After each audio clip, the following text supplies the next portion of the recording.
Dear Lady Love TV. For Billionaires and a Princess, tunghayan na po natin ang huling bahagi. Bigla ako napaupo sa kinahihigaan ko habang sabay sina Miena at Sen na tinawag yung pangalan ko. Tagaktak ang buong katawan ko sa pawis na para bang galing akong sauna. Deja vu. Alam kong nagising na ako sa ganitong estado pero wala si Miena at Zen. This is the reality now. Eto na nga talaga. Agad akong pinainom ni Miena sabay sabing, binabati kita sa pagbabalik mo, Ariana Princess. Ngunit napansin kong wala sa silid sina Caris, Alex, Sashi at Sky. Nasaan yung apat? Ang hindi ko napigilang maitanong. Halos hindi naman makatingin sa akin si Miena at Zen hanggang sa muli kong inulit yung tanong. This time may nagsalita na rin si Zen. Kasi Yana, napatagal yung awakening mo at ang nagising sila'y.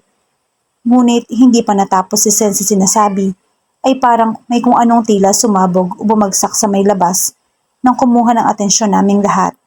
Nanghihina man dahil sa kagigising ko lang, ay agad ko itong tinakbo. Nanlaki ang mga mata ko pagkakita kay Sashi na hirap na inaatake gamit ang latigong may kakaibang gilas. Ang sandamakmak na insektong paulit-ulit na sumusugod sa bahay nila Miena. Saan galing ang mga insektong to? Tanong ko. Bigla naman sumagot si Zen. Ito yung kung gusto mong sabihin, habang kasagsagan ng mission mo, nagisingin ng mga sentries mo, ay kinuha na ni Arcos ng pagkakataon para magpasiglab ng dilubyo dito sa real world. Sabi nito, ibig sabihin matagal na nakikipaglaban yung apat? Ang gulat kong tanong pagkakita sa hirap na si Sashi. Teka, nasaan yung tatlo? Biglang dugtong ko nang hindi ko maaninagan sa paligid sina Caris, Sky at Alex. Kinakailangan nilang bumalik sa syudad para bawiin yung painting na ninakaw ni Arcos. Ang nakakalungkot naman na balita ni Miena. Ninakaw ni Arcos yung painting? Mahina't halos nalulumok kong tanong. Nagpaiwan si Alex at Sasha dito para maprotektahan ka habang hindi ka pa nagigising. Pinagtatakahan ko nga kung saan napunta si Alex. Ang sabat naman ni Zen habang nagtataka itong kumakamot sa ulo niya. Habang alaala kami sa paghahanap kay Alex, ay may isang malaking sawa na gumagapang mabilis patungo sa direksyon ko. At dahil sa hinang-hina pa ako'y, wala akong lakas para takbuhan ito. Hindi ako magawang mailigtas ni Zen at Miena dahil bigla din silang inatake ng mga insektong nagliliparan. Napasigaw na lang ako ng pagkalakas-lakas na halos mapaos ng akmang sasakmalin na ako ng isang sawa, ngunit napigilan ito na nag-aalab na panang tumama sa kanya. Matapos ay bigla-bigla na lang may tumalon mula sa itaas ng bahay na isang lalaki at pagkababa nito'y natuwa ako makitang si Alex pala ang sumagip sa akin. Ayos ka lang, prinsesa? Tanong niya habang pinapatayo ako. Kung hindi pa nagrehistro kaagad sa utak ko kung ako ang Ariana Princess, eh baka inisip kong isang knight in shining armor ko si Alex. Ngunit sa ngayon dapat kong isaisip na walang room ang pagpapantasya ko. Pansamantalang nawala ang mga umaataking nakakatakot na mga ahas at insekto. You're finally awake, my princess.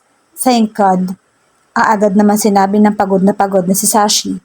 Nang makalapit sa amin, sinuklian ko sila ng ngiti kahit na alam kong wala itong magagawa kumpara sa mga effort nila. Nagpasya akong sundan sila Caris at Sky kahit pa alam kong delikado dahil posibleng nahuli ako ni Arcos pero hindi ko naman pwedeng isawalang bahala ang sakripisyong ginagawa nila. Kailangan magawan ko ng paraan na mabawi ang painting. Nakakulong doon ang painting ni Ariana. Kung makukuha ko yon at makukuha ni Arcos, mas lalong wala na kaming pag-asang matalo pa siya. Hinahanap namin ang posibleng lugar na pwedeng puntahan nila Caris. Maski sa bahay ni Caris at hideout ng fraternity group ni Sky, nadaanan namin, ngunit wala sila dito. Tinignan namin ang mga lugar na minsang lumalabas sa fake world na napuntahan ng bawat centrist, kaso wala sila doon. Hanggang sa tumawag sa amin si Sashi na sinasabing nakita niya silang patungo sa school. Of all places, bakit nga ba hindi namin naisip ang mismong school? Kaya naman dali-dali kami nagpunta sa school. Kaso parang may kakaibang pakiramdam akong nadama pagkatapak pa lamang ng isang pa ako sa loob ng gate ng school. Hindi ko alam kung bakit parang biglang nanlambot ang tuhod ko, pero hindi ko ito pinahalata at nagpatuloy kami sa loob. Pero sa unang palapag pa lang ng school, ay hindi na naging madali ang salubong sa amin. Ang mga insektong umatake sa amin. Kanina ay biglang nagsilabasan ngayon at mas trumipli pa ang dami nila kesa kanina. Sige na, Diretso na kayo. I'll handle this by myself. Ang sabing bigla ni Sashi pagkalabas na nagliliwanag nilang latigo. Hinila na ako ni Miena papuntang second floor, ngunit napalingon ako muli kay Sashi at nang mapansin niya ako ay nagsalita ito. Don't worry my princess, I'll be fine. I have to. So that I can serve you more sweets when this rukos ends. And then, sinugod na ni Sashi ang libo-libong insektong paatake sa kanya. Muling nanlambot ang tuhod ko at napansin ito ni Alex. Yana, kaya pa ba? Dugtong niyang tanong na agad akong inalalayan sa pag-akyat. Yeah, hindi dapat tayo huminto. Sinagot ko naman na bumitaw sa hawak niya. Naglakas-lakasang umakyat mag-isa kahit na halos malambot na ang tuhod ko. Muli kong binaliwala ang panghihinang nararamdaman ko at dali-dali kaming nagtungo sa ikalawang palapag ng building, kung saan-saang silid na kami naghahanap, ngunit ni isang classroom walang sign ni Caris at Sky. Maski si Arcos na tinatangay ang painting. Hindi pwedeng makuha ni Arcos si Ariana. Oras na mabawi ni Arcos ang kapangyarihan ni Ariana, hindi lang pagkatalo ang result ng labang ito. Maski pagkasira ng mundong ito'y maging ang pagkamatay ng inosenteng tao. Sa may hallway patungo sa hagdanan paakyat sa third floor, ay biglang may lumabas na napakalaking sawa. Kung iisipin ay parang sa pelikula ko lang nakikita ang ganitong kalaking sawa. Tipong mas malaki pa sa anaconda o python. Pero ito ang naiiba. May mahabang pangil ito kaya hindi kahindik-hindik ang itsura at sobrang nakakapanginig ng tuhod. Biglang inistretch ni Alex ang palaso niya at buo nitong ibinigay ang lakas para itira sa dambuhalang ahas ang pana nito. Ngayon ko lang nakita ang galing sa archery ni Alex. Mabilis na natumba sa sahig ang malaking ahas matapos tumama eksakto sa ulo nito ang pana ni Alex. Mauna na kayo sa itaas, I'll catch up, sabi nito sa amin. Pero bago pa man di ako makapagsalita, ay agad na niya akong pinigilan. Kung meron sa atin na kailangan makakuha ng painting na yon, ikaw yun princess. You need to get it bago tuluyang bumigay ang katawan mo. Ang sinabi ni Alex na nagpalaki sa mga mata ko. Bumigay ang katawan ko? Ang hindi ko napigilang ulitin. Napansin kagad ni Alex sa matinding panghihina ko. Ngunit bago pa siya sumagot, ay andyan na naman ang panibagong batch ng mga ahas na aatake kaya naman dali-dali itong tinira pa ni Alex ng pana. Sorry Miss Yana, hindi namin nagawang sabihin sa iyo to dahil baka maging rason ito para hindi mo tanggapin ang pagiging Ariana Princess. Ang halos hiyang-hiyang masabi ni Miana sa akin. Ano po ba yon? Tanong ko. At ngayon na may si Zen ang sumagot. May kakaiba ka bang nararamdaman sa katawan mo simula ng pagising mo? Buong pag-aamin kong sinabi ang panghihina ng katawan ko at ipinaliwanag sa akin ni Zen ay talaga namang ikinagulat ko ang sinabi niya. Yana, ang enerhiya ng iyong katawan ay ang siyang pinaguhugutan ng lakas nilang apat. Life force kumbaga. Nakakagalaw lamang sila dahil sa enerhiyang taglay mo bilang Ariana Princess. Pero gaya ng sabi ni Alex, kung hindi mo mababawi ang painting ni Ariana na makapagpapabalik ng lakas mo, ay hindi lang sa hindi mo matatalo si Arcus. Yana, unti-unti ding lalamunin ng kahinaan niyan hanggang sa mawalan ka ng malay. In other words, it will slowly drain and devour you, Yana. Bigla na lang nabulabog ang pagkatulala ko nang sumigaw si Alex. Sige na, iakyat niyo na siya. Susunod na ako. Na makita-kita kong mas dumadami pa ang umaakyat na ahas sa second floor habang si Alex na may panay ang pana sa kanila. Mukha pa naman limitado pa ang bilang ng pana ni Alex, kaya naman nag-aalala talaga ako sa kanya. Kaya lang, agad na akong hinila nila Miana at Sen sa third floor kung saan ay hirap na inalis ni Alex ang nakaharang ng mga sawa. Sandali Alex, papaano ka? Hindi ka namin pwedeng iwan, sabi ko nang magpatigil si Alex sa pagsunod sa amin. Nakatalikod na sumagot sa akin si Alex. Magpapaiwan muna ako sa ngayon, mahal na prinsesa. Uubusin ko muna silang lahat at pagkatapos nito'y pay me by cheering me on my championship game. At nagawa pa niya magbiro bago sugudin ang mga sawang pasugudin sa kanya. Habang paakyat kami sa ikatlong palapag ng school, ay muling nanghina ang katawan ko na parang magkakatrangkaso sa sobrang bigat ng pakiramdam. Ang tuhod ko, halos hindi na makatagal na dalhin ang bigat ng nadarama ko. Nang mapansin ito ni Zen at Miana, inakay na nila ako paakyat sa ikatlong palapag at talaga namang ikinabigla ko na naganap dito. Si Caris at Sky. Bakit sila? Naglalaban?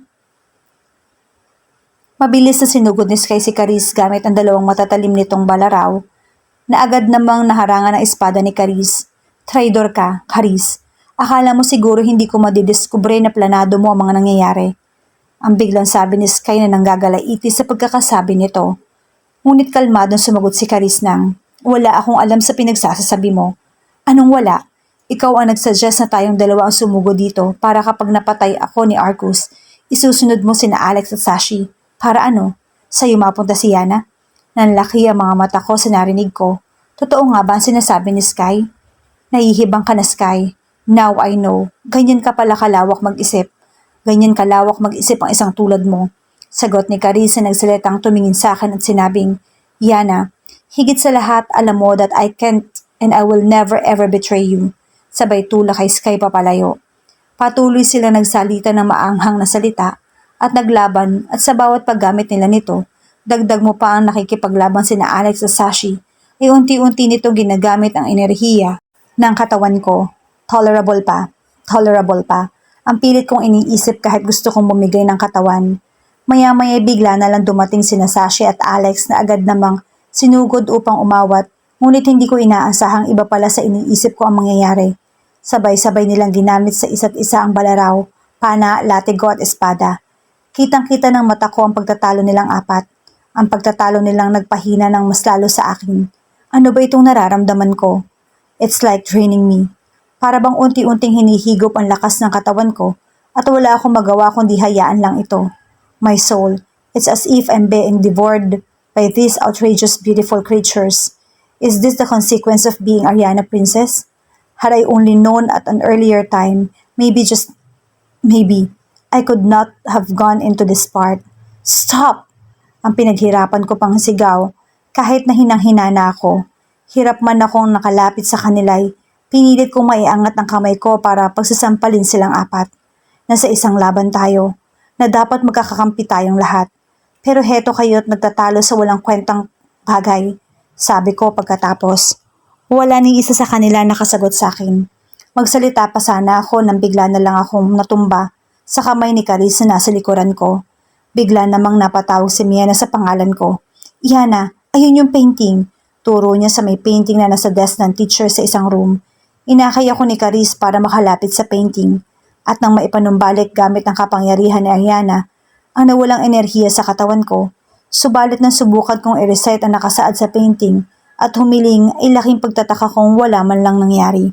Ang akala kong lalakas na kong muli, wala naman pala sapagkat huli na kami. Bigla na lang nagpakita si Arcus. Salamat sa dalawang hangal na yan na nagpalin lang sa sarili nilang damdamin. Nabigyan pa ako ng pagkakataong mabawi ang kapangyarihan ko. Wala na makapipigil sa akin ngayon. Ang asar niya sa amin. Diyan ka nagkakamali. Ang sabi naman ni Sky na agad sumugod kay Arcus, ngunit tumilamsik din ito bago pa tuluyang makalapit. Sinundan ito ni Sashi, Alex, ngunit natulad lang sila kay Sky. Sumugod sana muli si Sky ngunit pinatigil sila ni Zen. Hindi nakakayanin pang muli ng katawan ni Yana kung sasagarin mo pa ang pagsugod kay Arcus. Sa ngayon, nakuha na ni Arcus ang kapangyarihan ni Ariana. Buo nang muli ang kapangyarihang nananalaytay sa kanya. Paliwanag nito, papaano namin siya ngayon tatalunin?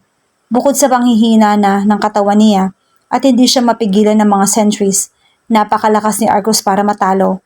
Hanggang dito na lamang ba ako? Kami? Napapikit ako at bigla na lang kumabog ng malakas ang puso ko. Tipong klase ng kabog na nararamdaman ko kapag nabulunan ako at kinakailangang uminom ng tubig. Sobrang sakit at kumikirot ang klase ng kabog na iyon. Anong problema ng puso mo? Huwag naman sanang ipahiwatig nito, ngayon pa ako magkakaroon ng cardiac arrest. Ilang daang taon, Ariana. Ilang daang taon akong sinubukang pigilan ng babaeng nanggagaling sa'yo at ngayon ang nakatakdang araw para putulin ko na ang sinimulan kong angkan. Ang sabi ni Arcus kasabay nito ang pagdala niya ng madilim na ulap sa kalangitan na hindi nagtagal ay nagsimulang gumawa na nakakatakot na ingay ng kulog at kidlat. Wala ka bang awa sa mga inosenteng tao na pwedeng madamay sa paghihiganti mo? Wala ka bang puso, Arcus? Ang pilit kong isinisigaw sa kanya. Hindi ka tulad din yung mga tao, isa akong Diyos na walang pisikal na puso. Hindi ko kailangang makaramdam ng kahit anong klase ng emosyon na nadarama ninyo mga pangkaraniwang nilalang. Kaya naman aanhin ko ang awa. Teka, ano nga ba ang salitang awa?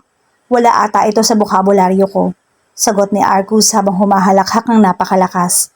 Muling nagpanumbalik sa akin ang mga nasaksihan kong eksena na naganap Sa nakaraan at sa huli, isang ideya ang pumasok sa isip ko.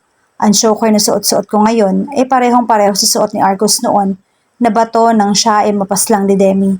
Alam mong trial and error ang planong tumatakbo sa utak ko.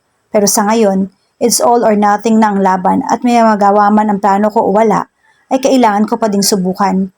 Habang kasagsagan ng paghahasik ni Arcos ng lagim gamit ang matinding kulog, kidlat at malakas na hangin, ay kinuha ko ang pagkakataon para mautusan sina Carissa, Shi at Sky. Maging si Alex para maisakatuparan ang plano ko. Kakayanin mo pa ba? Tanong ni Alex pagkarinig ng plano ko. Walang kasiguraduhan ang plano ko pero gusto ko pa rin subukan. Nandito na ito, bakit ngayon pa tayo aatras? Sagot ko naman. Inihanda ni Sky ang sarili niya sa gagawin habang si Caris naman ang umalalay sa kanya. Ingatan mong wag masugatan sa bantang pulso niya, kung hindi mas dadali ang madaming dugo, ang sabi ni Caris. Maya-maya pa'y naramdaman ko ang hapdi ng talim ng balaraw na tumusok at mabilis na humiwas sa collar ng choker kasama ang balat ko, at dahil dito'y natanggal ang choker na nagpatakal ng nakasuot sa leeg ko. Kung tutuusin parang galos lang ang ginawa ni Sky, pero ang hapdi nito ay parang hiniwa ang operasyon. Agad kong ibinigay kay Alex ang choker at gaya ng nasa planoy, sabay-sabay na aatake sina Carissa, Shi, Sky, at i-distract si Arcos habang ang choker ibinubulol ko sa pana ni Alex upang itira diretso sa dibdib ni Arcos. Kung tutugma ang mga hinala ko sa nasa katawang tao pa din ni Arcos, kung sino man itong binatang ito na nagmistulang human vessel niya, ang choker naman ay may malakas akong kutob na puso ni Arcos dahil sa pagkakasaksak nito kay Demi sa dibdib niya noon at naging mitya ng una niyang kamatayan, ang muling pag-asa naming lahat. Ipinikit ko ang mga mata ko pagka-release ni Alex ng pana mula sa palaso, sabay bulong ko sa sariling, Ariana, gabayan mo yung desisyon ko gaya ng ginawa mo kay Demi. At mama, watch me carefully. I swear I don't be beaten. Ang buong tapang kong sinabi sa sarili, despite sa enerhiyang nawawala sa akin, dahil sa paggamit nilang apat na sabay-sabay na mga armas nila. Ngunit ipinagpatuloy ko ang pagbulong ko sa sarili upang i-motivate ang sarili ko na hindi sumuko. I swear it. I swear that nobody will die. Dahil kung sino man ang may fated death, paniguradong si Arcos Leon. At sa muling pagmulat ko, ikitang-kita ng mga mata ko ang saktong pagkakatusok ng pana sa dibdib ni Arcos. Isang nakakasilaw at nakakasindak na liwanag at pagsabog ang naganap pagkatusok ng pana kay Arcos. Naglikha ito ng matinding liwanag na akala mo'y naghahasik pa ng pagkasira ng mundo. Para kasi itong nuclear explosion sa tindi ng liwanag at usok. Makaraang mawala ang matinding usok, ay nasaksihan namin ang pagkalusaw ni Arcos sa sarili nitong puso. Ang kanyang pangyayari, ang naging mitya ng muli niyang kamatayan. Nagtagumpay kami, natalo namin siya, nanalo ako, hindi ako namatay, naputol ko ang sumpa. Naligtas ko ang lahat. Naligtas namin ang lahat. Ang real world. Mama, nakita mo ba? Nanalo ako laban kay Arcos. Ariana, wala ka nang dapat ipangamba. Natapos ko na siya. Wala nang sumpang dapat pang ipangamba at ikatakot. Nawala na si Arcos. Wala na. Bumubulong ako sa kanila dahil sa sobrang kasiyahang nadarama. Nang akala kong patapos na ang lahat ay isang liwanag na naman ang sumilaw sa akin. Paglaho ng liwanag ay napansin kong mag-isa na lamang at nawala ng kasama ko. Hahanapin ko sana sila nang may napansin akong isang babae, ang parating at may kargang isang lalaki. Kung hindi ako nagkakamali siya si Ariana, habang hawak ang walang malay na human vessel ni Arcos. Na makalapit si Ariana sa akin, ay inihiga niya sa harap ko ang walang malay na binata at saka siya lumapit sa akin. Bigla na lang niyang hinaplos ang pisngi ko. Isang haplos na muling nagpanumbalik ng lakas ng katawan ko sa normal nitong estado. Yana, binabati kita sa matagumpay mong misyon at gaya na nakasaad sa alamat, handa akong ibigay ang kahit anong kahilingan mo. Ang biglang sabi ni Ariana sa akin. Hindi po ba noong unang beses ko nabasa nakasulat sa painting nakahiling na po ako? Tanong ko. At hindi pa yun natutupad sapagkat hindi po nagagawang isakatuparan yung misyon mo. At napaisip ako sa kung anong huling hiniling ko. Ariana, pwede niyo po bang ibalik sa dati yung lahat? Yung walang gulo, walang away, yung puro kasiyahan ang lahat. At saka bigla akong lumapit sa walang malay na binatang lalaki para kunin sa dibdib niya ang choker na hindi nalusaw sa mala explosion na nangyari. Kung kaya mong isilang kapangyarihan ni Arcos, At itong sa akin, alisin mo na lang. Ayaw ko nang maranasan pa ng mga susunod na Ariana princesses at centuries ang ganitong klase ng pagsubok. Huwag mo na sana kaming kulong sa contract ng isang sumpang henerasyon at paghihirap sa angka natin. Napangiti lang si Ariana na tinanggap ang choker habang gumagawa siya muli ng isang liwanag na sumisilaw na naman sa akin. Gaya ng nauna, wala na naman akong naaninigan ni isa. Hindi ko tuloy malaman kung ano na ang nangyayari.